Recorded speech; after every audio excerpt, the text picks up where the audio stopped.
नमस्कार शेतकरी मित्रांनो, नेहमीप्रमाणे सकाळ सकाळी ओंकार आवरून आला होता. त्याला घेऊन मी विजेसाठी रवाना झालो. आम्हाला कॉल आला होता, गाय एक आजारी. तिथे गेला असता शेजारी शेतकरी म्हणतात आमचा कोंबडा देखील आजारी, त्याला तितकं तपासा. तेवढं पाहिल्यावरती आम्ही पुढे लोणचं यांच्या म्हशीला कृत्रिम प्रयत्नासाठी गेलो. तिथे ओंकारने डॉगे शेटला दगड मारला. तो काय आम्हाला जवळ येऊन देत नव्हता. तिथून पुढे आम्ही भूषण काफरे यांच्या इथे गेलो. त्यांच्या इथे गेला असता त्यांनी गोची निर्मूलनासाठी कालवडीला खूप असं पाणी वगैरे लावून मस्त धुवून एकदम चकचकीत करून ठेवलं होतं. त्यांना म्हटलं चांगले चालतं. तिथून पुढे आम्ही मेडिकलवर गेलो. परत तुम्ही कोंबड्यांचा विषय पहा. माणूस कोंबडा कितीचा? 500चा आणि औषध 400चं.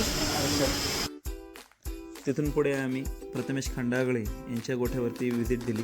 तिथे डॉक्टर सचिन रहाणे आले होते.